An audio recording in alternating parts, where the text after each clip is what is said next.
Vamos dar início a mais uma reunião do LEGET, do Grupo Latino-Americano de Estudos de Tumores Hereditários.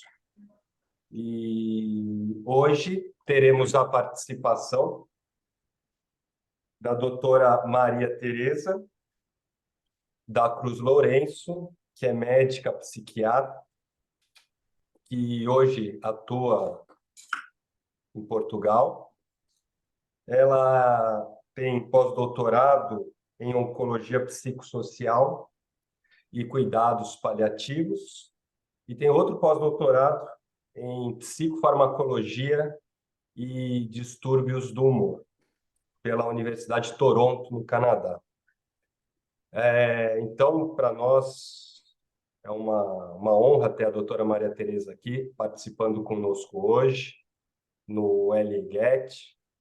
E antes de começar, doutora Maria Tereza, gostaria de falar que nós temos a tradução simultânea do português para o espanhol. Ai, que bom. Temos participantes toda a América Latina, viu, doutora Maria Tereza? E também gostaria de agradecer a parceria que nós temos junto ao Laboratório Fleury, que nos patrocina. Então, acho que podemos começar a nossa reunião. Acho que vai ser muito interessante, né, falar de aconselhamento genético, de saúde mental, qualidade de vida,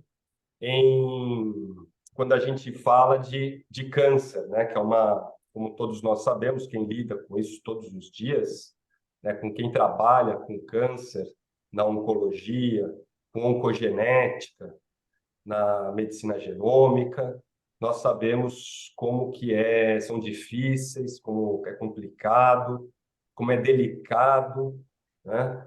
Mas também como de uma certa forma, prazeroso, né? Ver coletar frutos junto com os nossos pacientes e seus familiares nessa luta, nessa batalha dessa doença que é o câncer, né? Então, acho que a doutora Maria Tereza vai trazer para nós aí a sua experiência, o seu conhecimento com relação a essa parte da psiquiatria dentro do aconselhamento genético. Então, mais uma vez, gostaria de agradecer a Maria Tereza, a doutora Maria Tereza, pela participação aqui no nosso grupo hoje. Obrigado, doutora.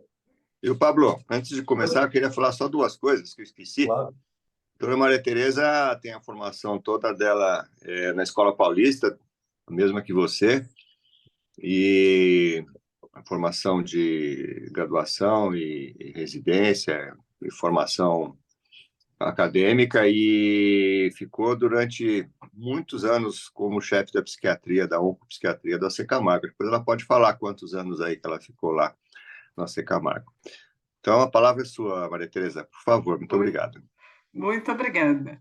Olha, a primeira coisa que eu gostaria de agradecer o convite, eu fiquei super contente, eu tenho acompanhado o grupo, algumas aulas, então eu gostaria de agradecer a todo o grupo, gostaria de agradecer ao doutor Pablo e aí especial doutor Benedito, né, que acertou para a gente ter esse momento aqui, que eu acho que vai ser uma experiência muito interessante.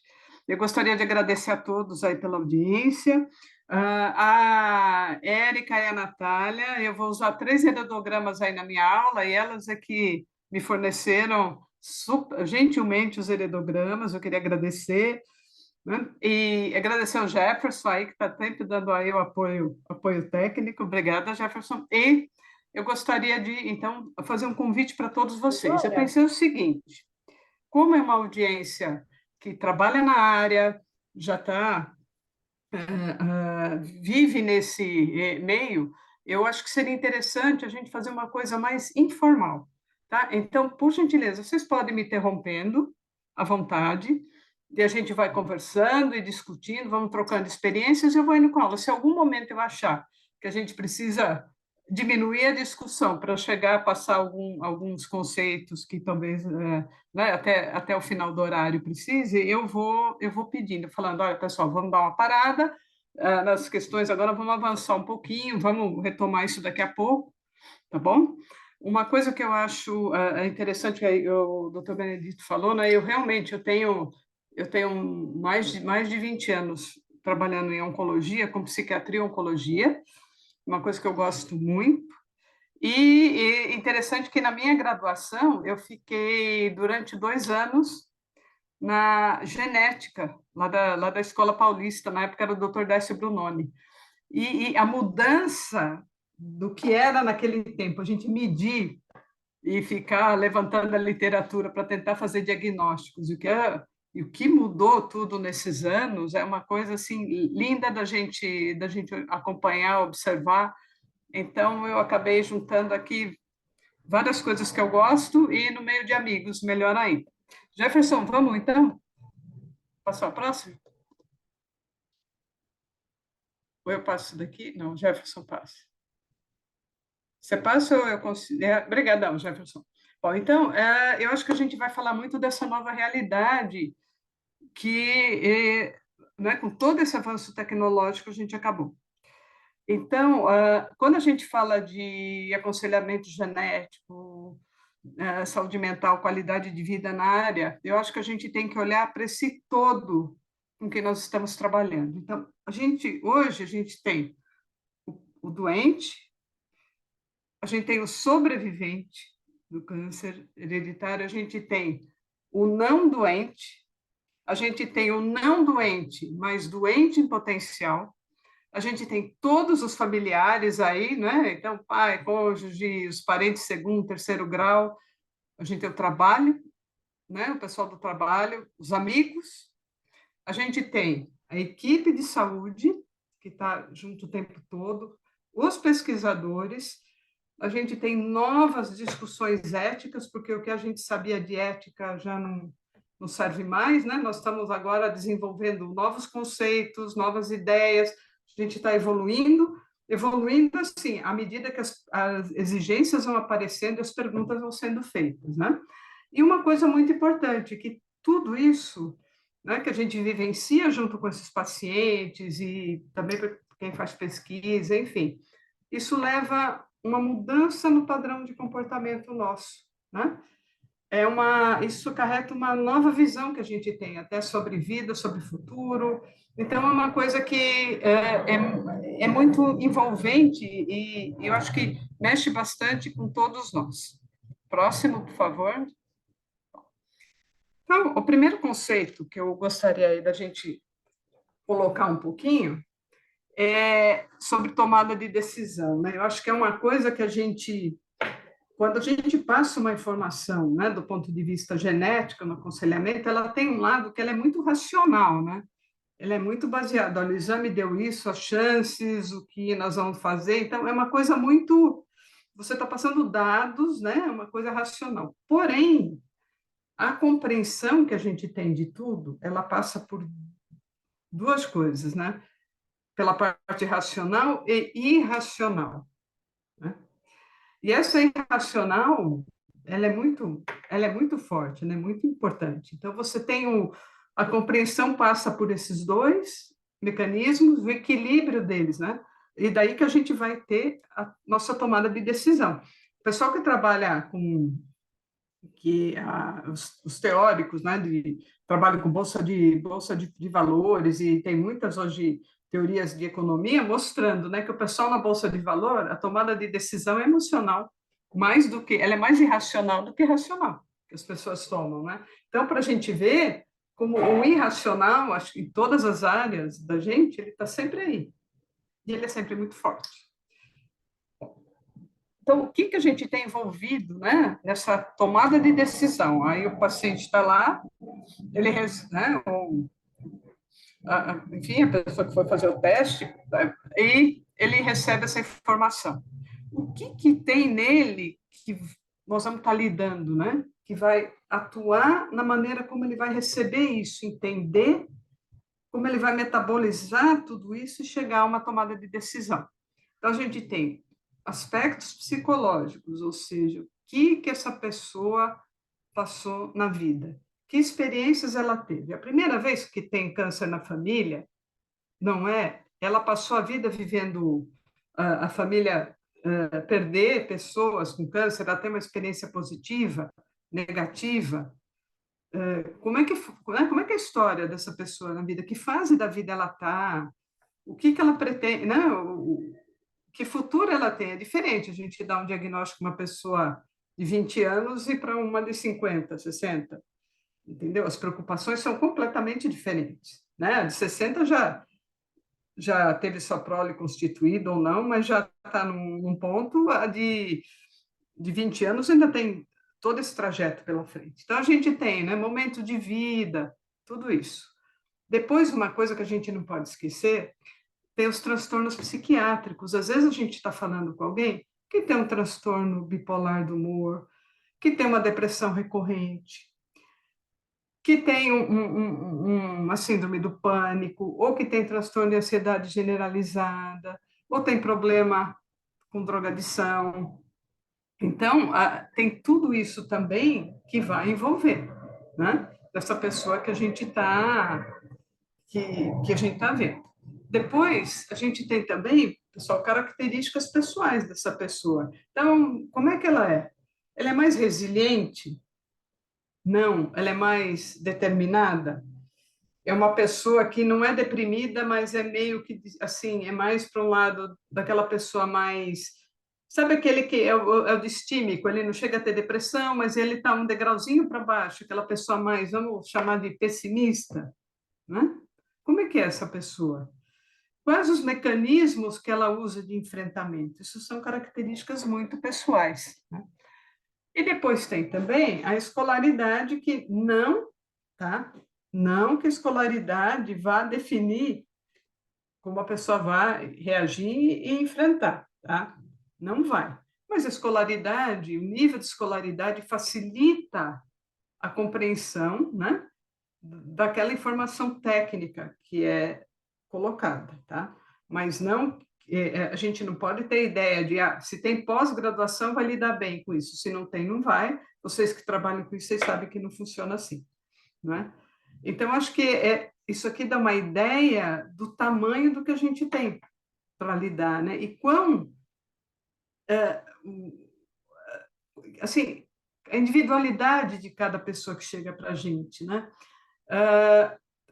Sabe, as grandes questões na vida, as dúvidas que a gente tem, enfim, as grandes crises da vida, elas são são meio que universais. Porém, cada coisa que acontece né, dessas que você vai falar, muita gente fica doente, sim, mas cada um tem o seu colorido. Então, eu vou receber uma notícia negativa de um jeito, ou positiva, eu vou adoecer de uma maneira minha, com a minha bagagem, com a minha história, né? Por isso que, né, a gente não tem nenhuma receita pronta, porque acho que a melhor receita é isso aqui, ouvido. Saber ouvir para saber na frente de quem a gente está. Conhecendo quem a gente tem na frente, a gente consegue daí fornecer informação, né, de uma maneira que a pessoa consiga absorver e tomar a melhor decisão para ela, né? Mas né, essa coisa de cada paciente vai ter a sua, né, cada situação vai ter a sua peculiaridade. Você podia passar o próximo, Jefferson, por favor? Obrigada. Volta um para mim? Muito obrigada. Olha, gente, eu não vou me atrever a discutir absolutamente nada da parte técnica e tudo. Por que eu vou usar o heredograma? Eu vou usar o heredograma para a gente só ter uma ideia da dimensão que tudo assume, né? Então, aqui, por exemplo, nesse, a gente vê que o probando teve câncer de mama ali aos 43 anos, né? Aí ela testou, tá, positivo. Aí testa os filhos. Ela tem um casal de filhos. A filha de 20, acho que 25, positivo. Aí vai para o restante da família. Ela tem uma irmã que testa positivo, mas com um casal de filhos que testam negativo. Aí tem uma irmã que testa negativa, e aí tem um irmão que não fez o teste, né? Aí a gente vai, né, para os pais, a gente vê que ela perdeu cedo o pai, né, com dois cânceres. E se a gente olhar na família do pai, apesar que esse caso, né, está até anotado aí, mas a gente, né, não se teve muita informação da família paterna, mas a gente sabe que ele perdeu o irmão por leucemia. Então, se a gente pensar assim, olha a história que está nessa família, né, as coisas que como acontece? Você tem a paciente a probanda, que hoje, né, ela deve ter uma preocupação com a filha tão jovem que testou positivo, e ela também preocupação com sua própria doença. Ela tem uma irmã que testou positivo e os filhos também. Quer dizer, a família começa a ter situações que às vezes começam em alguns casos aproximam e outras vezes até afastam o convívio, né? Essa outra, por exemplo, essa outra irmã que testou negativo, a gente vê, e eu já acompanhei casos de quem testou negativo se sentir responsável pela irmã que testou positivo. Eu acompanhei um caso de um câncer gástrico, paciente com 40 e poucos anos, a mãe faleceu de câncer gástrico e fizeram o teste, daí fizeram o teste nos 3 filhos, né? 2 mulheres e um homem. Essa paciente testou positiva, ela estava grávida do segundo filho, e a irmã e o irmão negativo. A irmã se afastou. A irmã se afastou completamente dela. O irmão, que morava fora do país, ele voltou para o país, acompanhou o nascimento do sobrinho. E depois a paciente casada, ela tinha a sua estrutura, mas ele acompanhou e ele ficou com ela até a cirurgia dela. Né? E deu todo o apoio, a gente vê que ele sofreu, né? E já a outra irmã, ela pouco contato, fazia alguns contatos telefônicos e morava na mesma cidade, quer dizer, a gente vê como isso pode variar muito, né, para cada família e para cada pessoa a dinâmica. E esse caso traz também a pessoa que não quis fazer o teste, que ele não querer fazer o teste, mas tem um filho também, né? Quer dizer, tem N situações aí, né, que quem faz o aconselhamento genético acaba envolvido, né, em toda essa dinâmica familiar. Próximo. Se puder. Obrigada, Jefferson. Olha, esse aqui já tem a historinha junto, né? Mas olha que interessante, a esposa do probando que foi diagnosticada com câncer de mama, né? E o teste genético negativo, só que o marido resolve fazer o teste no mesmo tempo, quer dizer, o probando é o marido, não a esposa, né? E o marido, né, que é o probando, ele resolve fazer o teste e dá positivo. Aí a gente olha para essa família e aí a gente fala, nossa, olha o que, né? Será que o que mobilizou ele a fazer o teste foi, olha, os antecedentes dele, né? Ele perdeu 3 tias maternas por câncer e a mãe, né? Então, a gente vê que, né? Ele, não sei, mas uma das coisas que pode ser que tenha motivado tenha sido esse histórico dele, né? E agora aqui está muito bem descrito, houve um grande impacto na família. Então, né, e diz aí, olha, que principalmente, né, dos irmãos dele, né, esses outros 2 irmãos, e das filhas. Então, estava todo mundo atento com a mãe com câncer de mama, aí ela testa negativo, né, pode ter sido um alívio para as filhas, falar, não, agora nós vamos lidar com a doença dela, e de repente o pai testa positivo, né? Quer dizer, agora o foco, né, que estava principalmente nas questões como está descrito aí no câncer da mãe, o foco passa a ser que agora essa família, até, né, o pai testou positivo, e agora você tem as filhas né, e se testarem positivo, a gente vai tendo todas as consequências disso. Então, E aqui também coloca, né, como a mãe, ela estava preocupada com as filhas agora, né, também, não só com a doença dela, aliviada num primeiro momento, provavelmente, né, de ter testado negativo, e de repente mudou tudo. Próximo.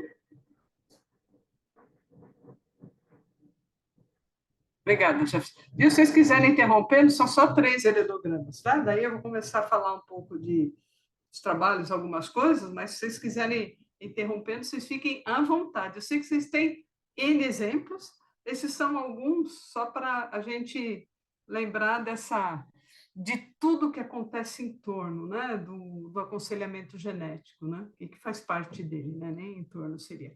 Esse, olha, aprobando com câncer de mama aos 17 anos. Né? Aí a gente olhando aqui, a gente vê que filha única, né, de um casal, os pais separados, e aqui diz que o pai não foi presente no tratamento da filha.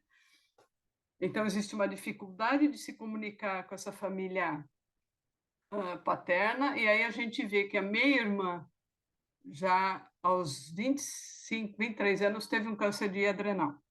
Né?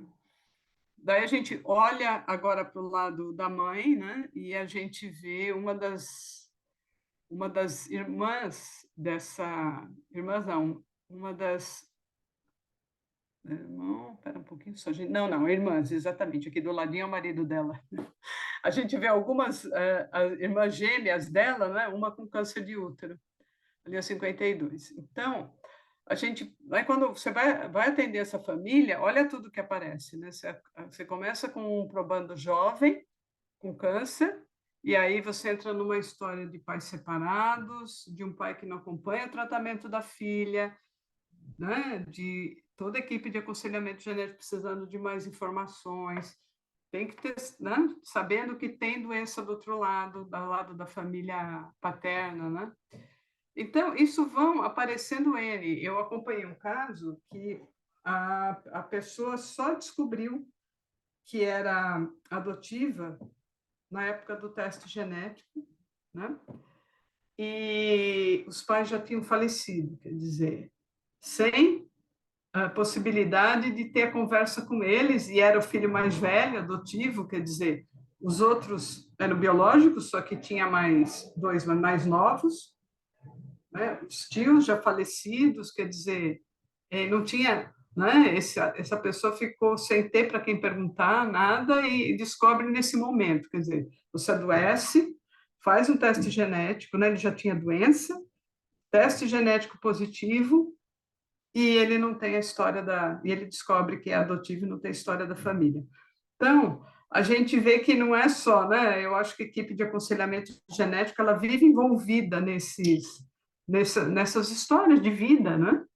E que tudo isso acaba interferindo nas decisões que né, que os pacientes, os probandos, no caso, os familiares acabam tomando. Próximo. Eu fui dar uma levantada outra vez na literatura, e uma coisa que me chamou a atenção, a gente tem trabalhos desde a década de 90, muito interessantes, já falando sobre fatores de risco para o aconselhamento genético, né? E depois vão passando os anos, vai aumentando, e aí, nos últimos anos, começa a ter bem mais na parte de oncogenética, né? Bem mais. Eu acho interessante esse trabalho aqui de 2016. Eles foram, né? Eles voltaram para todos os pacientes que foram testados, e também eles compararam com uma população não testada. Tá? E o que eles viram é o seguinte: não tem, né? Eles acharam que é o seguinte: os fatores de risco para você ter um estresse maior não é para todo mundo que é testado, né? Então, tem um grupo que eles acharam que é mais frágil, que seria pacientes recém-diagnosticados com câncer, e, principalmente, o que eles falam é aqueles que estão indecisos em relação a aderir ou não ao teste, né? Então, eles chamaram muita atenção que, nesse trabalho, os maiores problemas que eles tiveram em relação a estresse e a ter assim, pacientes não, mas clientes que deram muito mais trabalho em termos de ter que ter assistência e tiveram mais problemas, foram aqueles que estavam indecisos, né? Ele não faz o teste, mas ele não sai do serviço, fica aquela situação. E uma coisa interessante, olha, a gente fez uma pesquisa recente, aí a gente estava com mais de 500 pacientes, a gente até publicou um trabalho sobre câncer de próstata, agora estamos levando um outro aí num congresso de psiquiatria, mas o que eu queria chamar a atenção de vocês é sobre risco de suicídio e câncer. O risco de suicídio de pacientes com câncer é maior nos 3 primeiros meses após o diagnóstico. Depois ele cai muito no primeiro ano, ele só vai subir um pouco quando pacientes com doença muito avançada. Então, é interessante porque, assim, qual o fator de risco maior que a gente observou na população brasileira, que é muito comparado com né, o que a gente vê na literatura para outras culturas? Ansiedade mais do que depressão. Ansiedade para essa população é um fator de risco maior do que a depressão, tá? Então, se você pega alguém está muito ansioso, ele tem um transtorno psiquiátrico, né? Ou tem na família um caso já de tentativa de suicídio, alguma coisa, a gente sabe que ele é maior risco para tentativa de suicídio nos 3 primeiros meses. Agora, se a gente juntar isso com a pessoa fazer um teste nesse período, né? Então a gente sabe que a gente vai estar pondo mais ansiedade em cima. Então, não que não seja para fazer, não é isso. O que eu gostaria de dizer é o seguinte: a gente precisa ficar muito atento, porque esse é um período crítico por si só, tá? E, assim, o risco para suicídio ele é 2,5 vezes maior do que a população em geral. Então, esse é o momento que a gente tem que ficar mais atento, né? Se o teste está sendo, se tudo isso está sendo realizado junto com o diagnóstico, praticamente. Então, que é um período que a pessoa fica muito mais vulnerável e prestar atenção. Quem é ansioso, tem antecedente de ansiedade, toma lá, faz tratamento para ansiedade, uma coisa ou outra, a gente já sabe que vale a pena esse paciente ter um acompanhamento mais próximo. Né? E também os indecisos, né? Que eles pelos trabalhos que eu andei lendo, as revisões, realmente é um grupo que merece muita atenção da gente. Próximo. Eu trouxe só 4 trabalhos, tá, pessoal? Só para lançar umas coisas para a gente pensar nelas.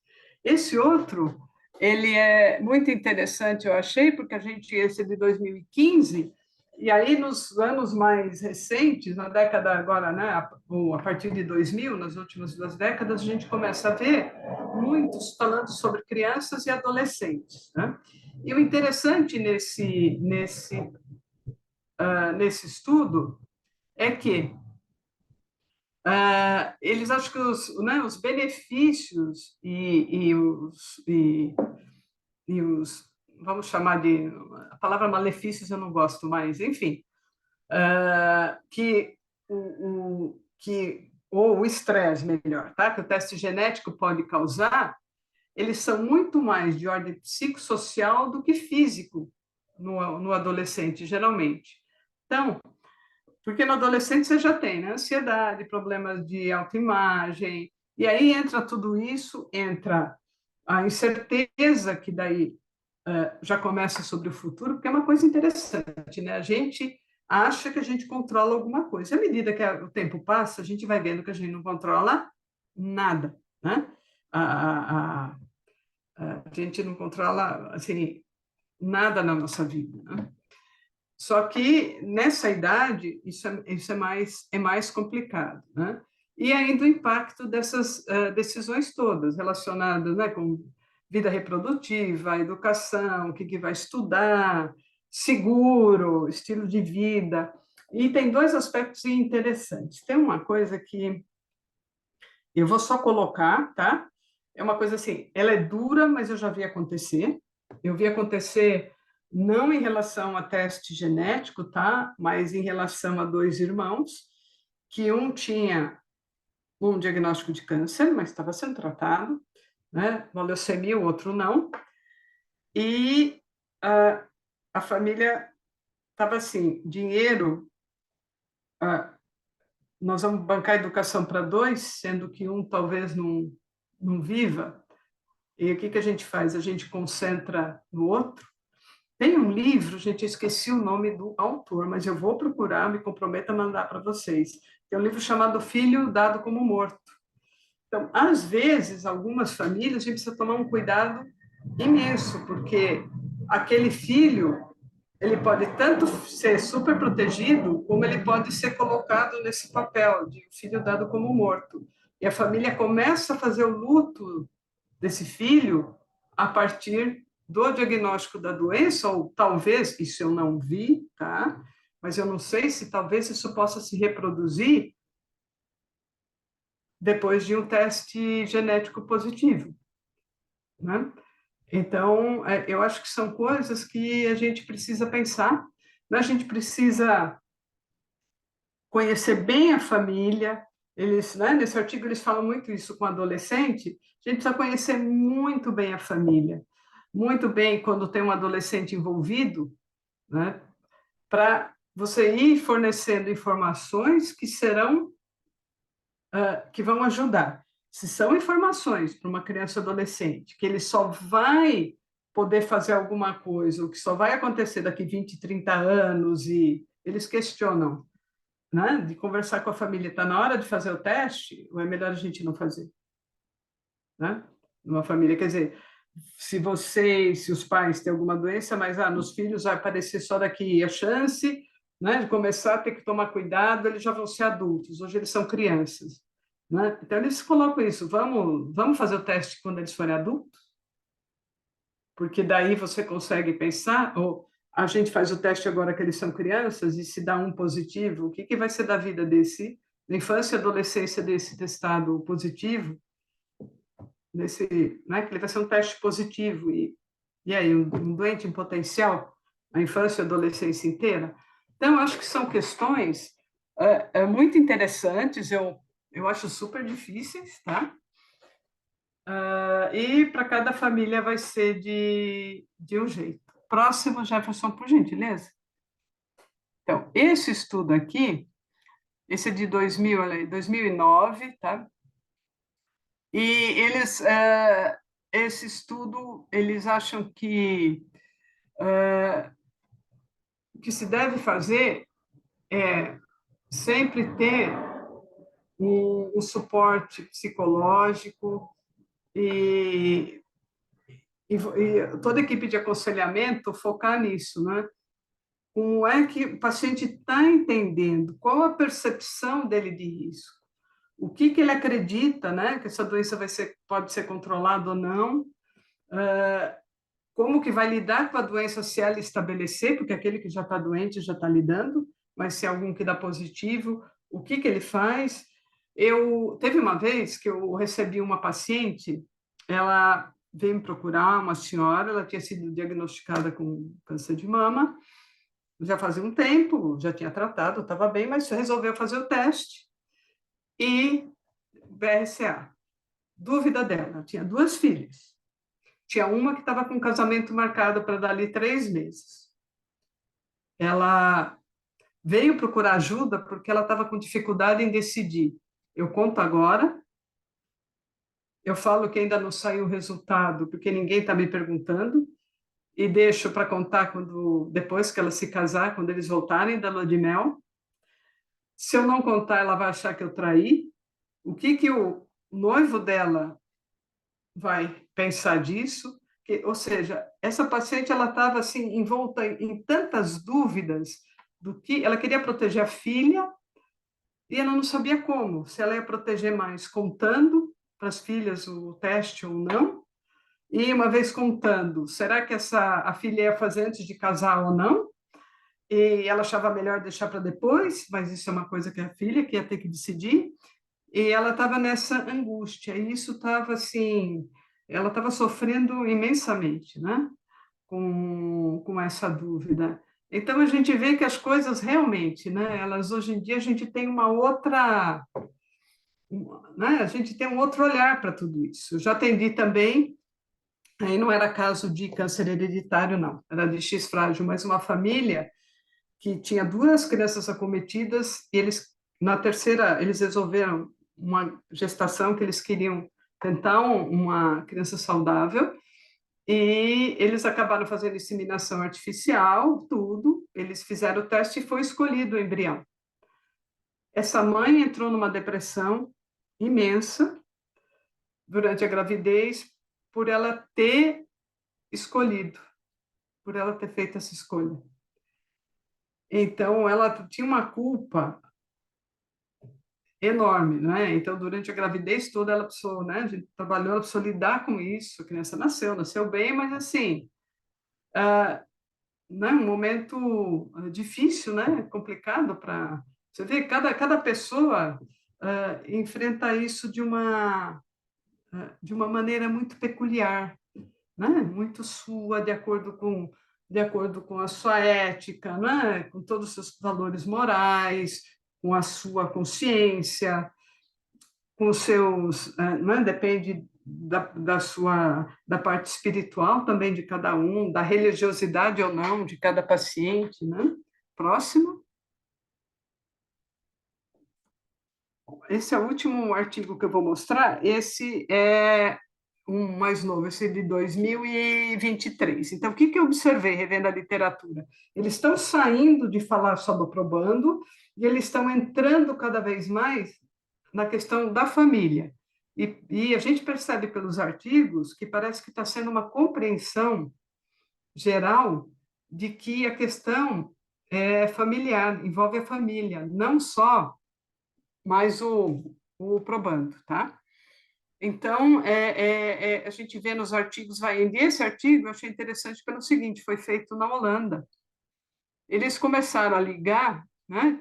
Eles dividiram lá, dois grupos, tinha o grupo que eles não ligavam para falar que a família tinha que vir fazer o teste, e eles não ficavam em cima, e um outro grupo que eles começaram a ser ativos, né? Proativos nisso.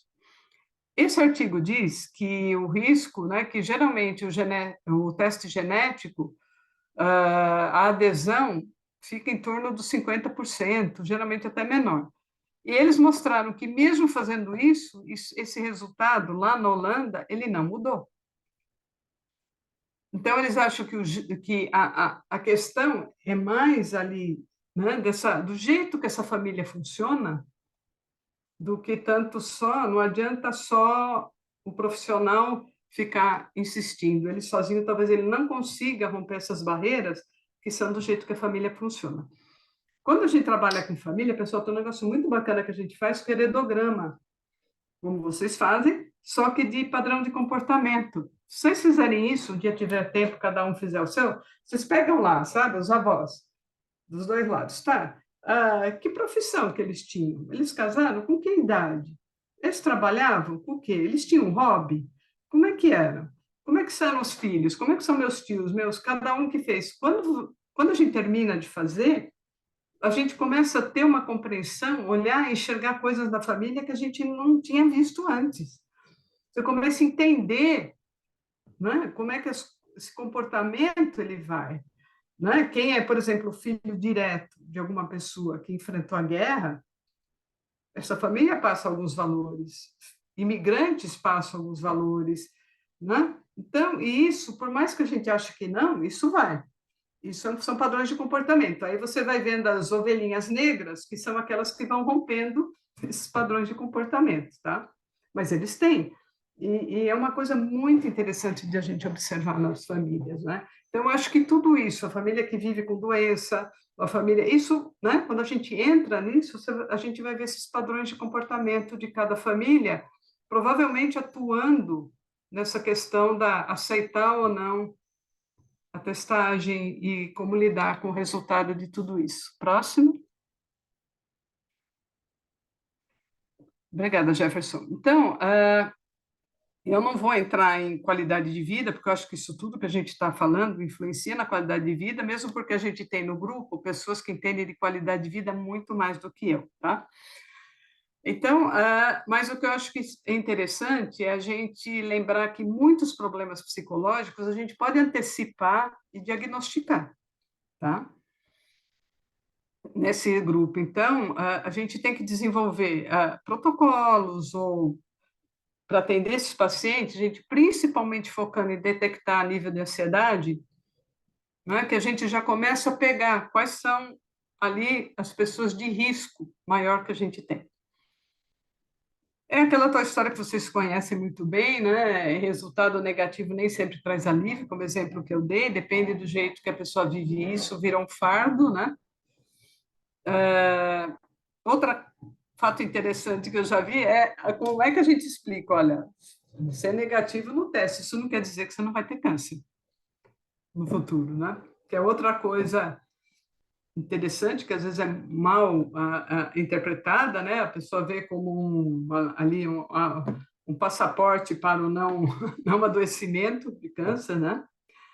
A culpa do sobrevivente, que, né, eu estava falando a questão lá do resultado negativo, né? Deve ser duro. A irmã que lá daquelas 3 que testou negativo, tem outra irmã que está doente, que tem a filha que testou positiva, outra irmã que testou e ela testou negativo e os filhos então estão livres disso. Quer dizer, é difícil, né? Outra coisa que a gente precisa tomar cuidado, e aí vocês sabem melhor que eu, é o estigma, né? Como é que as pessoas em torno aceitam? Quando é que, né, a hora que isso, né, aí é um tema que eu nem vou tomar agora, porque por si só ele é bem extenso e complicado, que é em relação ao trabalho, né? Como é que vão ficar as relações de trabalho, seguro-saúde e uma série de coisas, né? Até porque, assim, que eu saiba, eu posso estar enganada, mas, por exemplo, naquele caso que um dos heredogramas lá que o irmão não quis testar, se o filho dele quiser testar e acho que o pai não testou positivo, eu acho que o seguro-saúde não paga o teste desse filho, né? Então, o filho quer testar, o pai aí não quis. Provavelmente ele vai ter que arcar com os custos. Então, tem inúmeras coisas envolvidas, né? O próximo, Jefferson, por favor. Eu, uma vez, pessoal, eu pus isso aqui só para contar uma coisa que eu fiquei impressionada. Isso faz mais de 15, deve estar fazendo uns 15 anos, se não fizer mais. Eu participei de um simpósio sobre lifromene. E eu achei interessante, eu fui no dia que eles estavam as famílias lá, né? E eu achei interessante que né, quem foi da aula, que era de uma família, colocou desse jeito: as pessoas querem saber se terão câncer, nós queremos saber quando. Eu nunca vou me esquecer dessa frase, né? Eu acho isso né, na época eu ainda estava começando a ver essas coisas e aí me chamaram para esse simpósio e eu não vou esquecer disso, né? Quer dizer, como a gente tem grupos, né, que o aconselhamento genético atende e em diferentes situações, né? Próximo. Bom, então, o que a gente, resumindo isso, do ponto de vista de saúde mental, né, para esses pacientes terem também sua qualidade de vida, o que a gente sabe que saúde mental é fundamental para a qualidade de vida. Então, o que a gente sugere, e revendo a literatura, o que está lá? Equipe de saúde mental, né, sempre que possível fazendo parte, você ter psiquiatras, psicólogos, avaliação psicológica pré-teste, se possível, sempre elaboração de estratégias de enfrentamento e entendimento quando a gente vê que é necessário, para cada paciente que seja necessário, as reuniões familiares, né? Oferecer suporte psicológico, grupo de apoios, agora a gente tem, né, vocês têm o GAFAR, que está indo, que eu acho fantástico, ele está crescendo e eu acho ele fundamental, né? participação sempre, né, nas reuniões multidisciplinares, a equipe de saúde mental fazer parte. E uma coisa interessante também é o seguinte: como não dá, às vezes, para você não vai ter uma pessoa de saúde mental em cada consulta, você tem uma supervisão que um profissional da equipe de saúde mental pode oferecer, sei lá, uma vez por mês, mas depende do movimento do serviço e tal, mas enfim, em que os colegas possam trazer casos, né? E aí tem uma orientação da equipe de saúde mental como manejar, porque a gente não, né, dificilmente vai se ter perna para todo paciente a gente tem que saber fazer a peneira certa, para saber quem tem que ir para o acompanhamento mais próximo, né? Quais são os pacientes mais frágeis, as situações mais difíceis, né? Para a gente ir, porque do jeito que vai, né? Vai aumentando, e vai ser muito difícil a gente ter condição de acompanhar tudo com um profissional de saúde mental, né?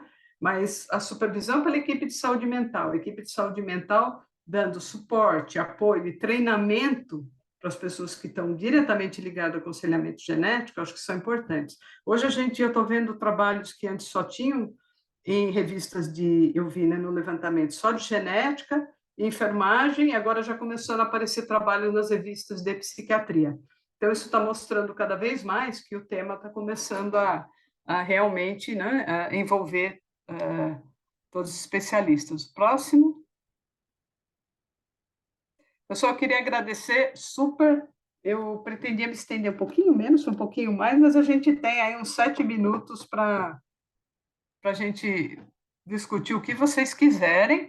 A minha ideia era só levantar questões, né? Porque eu sei que vocês têm supervivência nessa área. Muito obrigada, pessoal. Deixa eu só falar uma coisa. A gente está planejando, não, iremos lançar no ano que vem um livro, tá? Que o grupo, a gente pretende abordar o aconselho genético, como está o tema da aula, tá? Aconselhamento genético, saúde mental e qualidade de vida, tá? Que a gente acha que está na hora da gente começar escrever sobre a experiência, né, que a gente vem tendo aí esses anos todos. Muito obrigada, pessoal. Obrigado, Maria Tereza. Pablo, eu queria colocar alguns tópicos aqui que eu anotei durante a aula, se você me permitir, pode ser? Claro. Que eu anotei alguns pontos aqui, Maria Tereza, são muito interessantes, né? Que você foi falando durante a sua apresentação.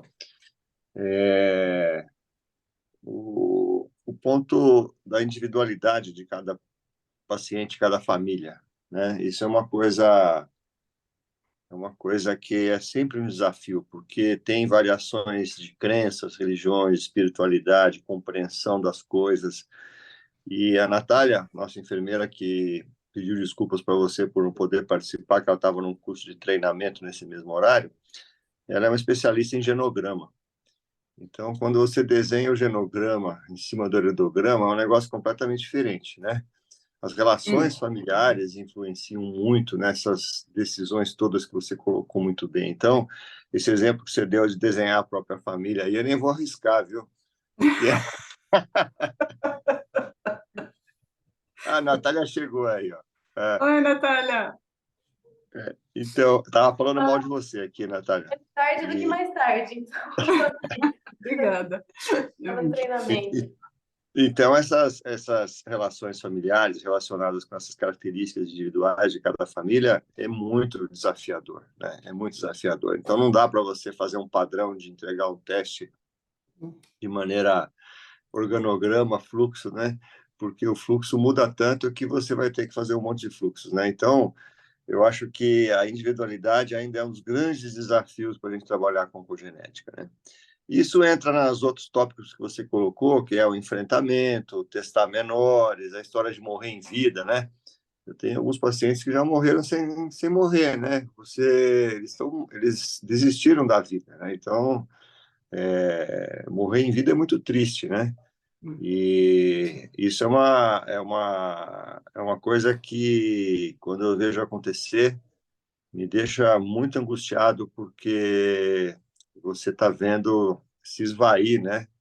a alegria de acordar todo dia para fazer alguma coisa, para trabalhar, para passear, para ler, para ouvir música, né? As pessoas perdem a razão da vida. E encaixa muito nesse tripé, né, de aconselhamento, saúde mental e qualidade de vida, né? Então, eu vejo que esse desafio de fazer esse tripé se equilibrar, né? Eu tinha um professor que falava que é que nem um banquinho de tirar leite. Se tirar um pé, você cai, né?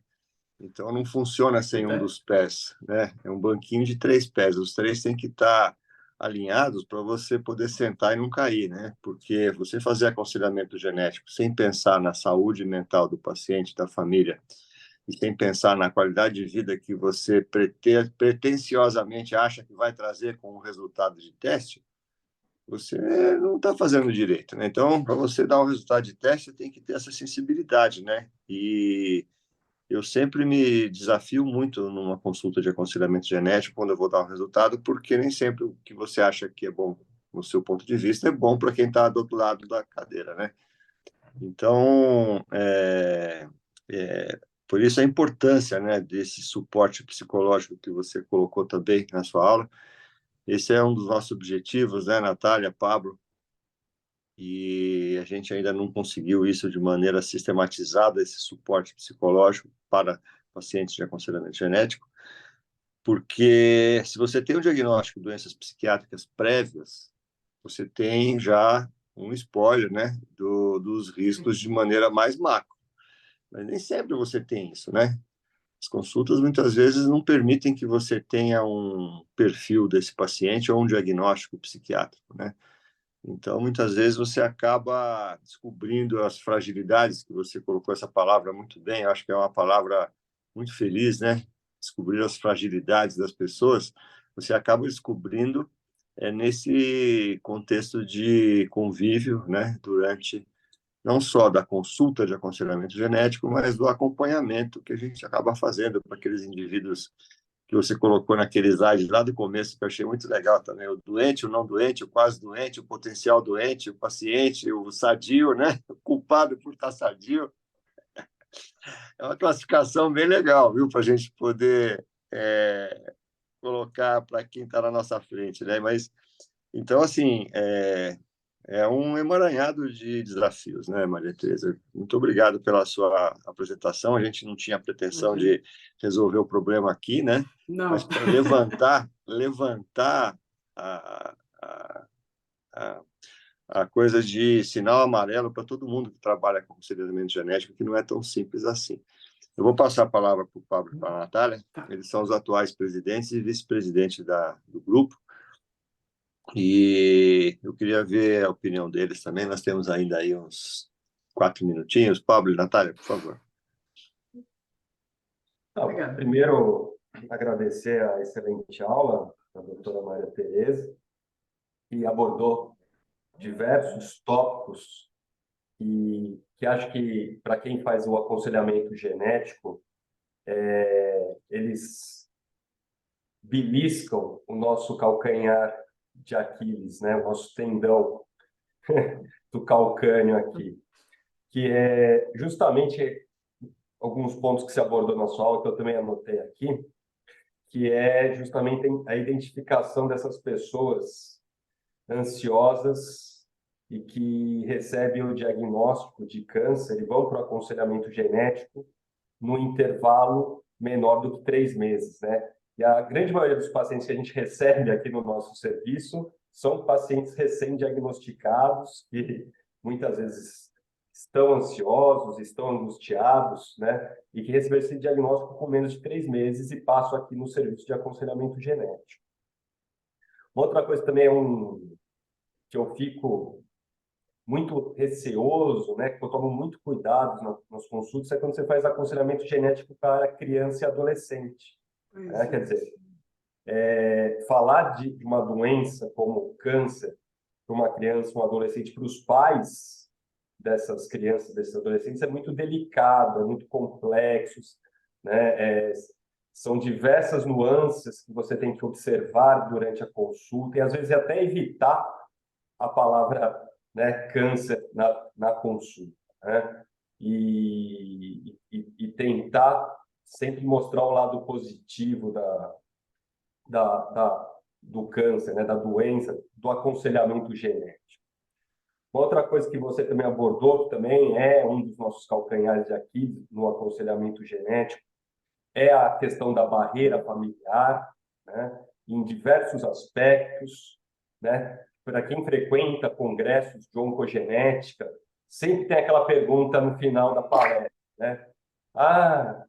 E aí envolve uma série de preceitos éticos e legais, que é, o teste veio positivo naquele indivíduo, ele não quer que ninguém da família saiba que ele tem o teste genético positivo. Essa aí é aquela pergunta, né, que eu acho que é a campeã em todos os congressos, né? O outro é o que eu também anotei aqui, que eu chamei aqui de paradoxo do teste negativo. Que é isso também, é outra coisa que na nossa consulta, né? Quer dizer, eu tenho câncer e tenho teste negativo. Então, o que aconteceu, doutor? Né? Então, por que eu tive o câncer, né? E aquele que tem o teste positivo e não tem o câncer também. Então, isso também é um paradoxo que a gente enfrenta no nosso dia a dia aqui no serviço. E para responder uma das perguntas que você fez, doutora Maria Tereza, a gente consegue testar indivíduos, filhos, por exemplo, de pais que não querem ser testados e que têm um parentesco de primeiro, segundo ou terceiro grau. Então, aqui, pelo menos no rol da ANS, da Agência Nacional de Saúde, né, o rol ele deixa assim que um filho teste quando há um caso de positividade num parente de primeiro, segundo ou terceiro grau. Isso é muito comum também, né? Nas gerações que a gente vê muito aqui, nas gerações mais velhas de uma família, né?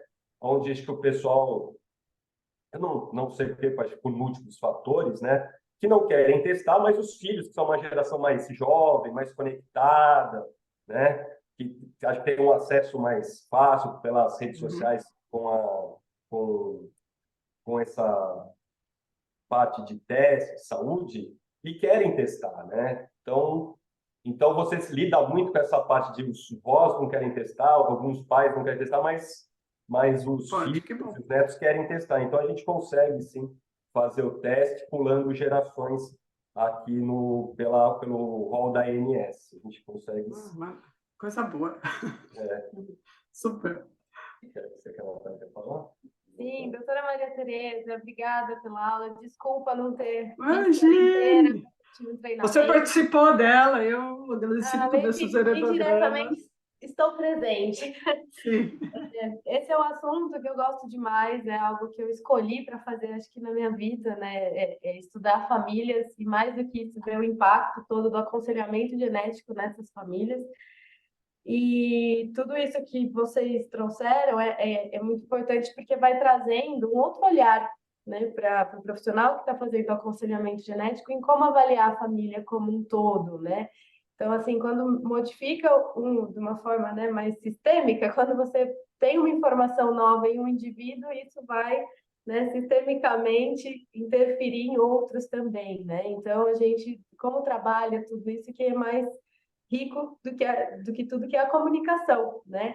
Então, a forma que a gente passa a comunicação, e a gente às vezes não tem o controle de como essa comunicação também vai ser passada na família, e aí às vezes, então a gente tem que trazer eles bem perto da gente, essa família, para que eles se sintam acolhidos e à vontade, para tirar as dúvidas, né? Porque a gente não sabe como chega a informação lá.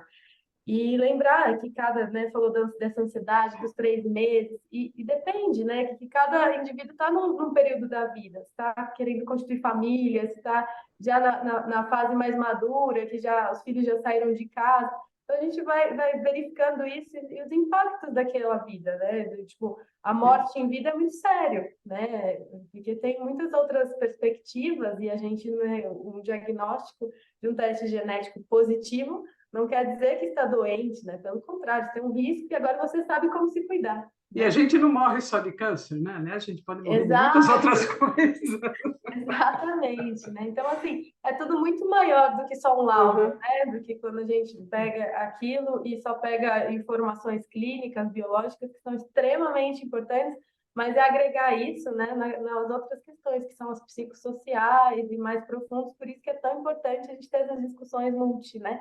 Com todo mundo conversando e fazendo as suas trocas e considerações. Mas muito obrigada por isso. Não, eu que agradeço, eu estou aprendendo estar com vocês, poder aprender. Eu acho que vocês têm um trabalho lindo e do jeito que, né, a tecnologia está avançando, os conhecimentos na área, esse trabalho, eu vejo que é uma questão assim, ele vai crescer exponencialmente, né? Não tem jeito. Eu acho que todas essas questões éticas vocês colocaram, né? Como o Pablo colocou, direito ou não de eu não contar meu resultado para, né, outras pessoas, que isso pode ter implicâncias, né, sérias implicações no futuro. Quer dizer, são muitas questões que eu acho que todos nós estamos aprendendo juntos né, por enquanto a gente ainda não tem, a gente vai aprendendo a lidar, como elas vão aparecendo, e como a Benedito colocou, é tão né, as coisas são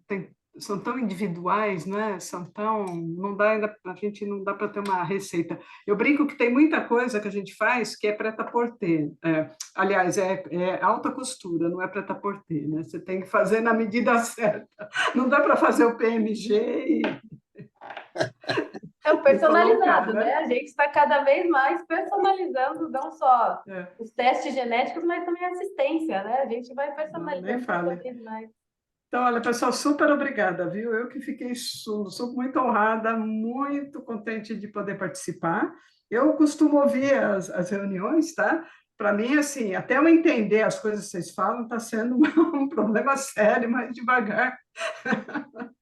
Devagar vai indo, aquelas deleções lá e tudo mais. Bom, pelo passar da hora aqui, né, já passamos já a Já nossa passamos, hora. Então, eu gostaria de agradecer mais uma vez aí pelo, né, Obrigada, pessoal. o brinde que você nos deu aí de conhecimento e de experiência, que é uma aula importantíssima, né? Então, eu vou recomendar que todos que passem aqui em estágio, em fellow, no nosso serviço, assistam a essa aula, porque essa é uma das aulas mais importantes que nós tivemos esse ano aqui, que é justamente como lidar com o paciente, né? Quer dizer, eu acho que o humanismo, né, em primeiro lugar, é você sentir o paciente, é você, né, sentir como que são as relações familiares, para você poder passar essa informação que é poderosíssima, que é o teste genético, que pode influenciar, né, para o resto da vida as diversas relações interfamiliares e intrapessoal. Então, muito obrigado, doutora, pela participação. Foi um prazer. Então, prazer todo meu. Bom final de semana, pessoal. Obrigado. Tchau, Até mais, pessoal. Tchau. E vai ficar gravado, viu, Maria Tereza? Em espanhol e português. Se quiser divulgar, poxa, muito obrigada. aí. Que bom. Tá? Gostoso. Obrigada. Tchau. Até, pessoal. Muito obrigada. Obrigada.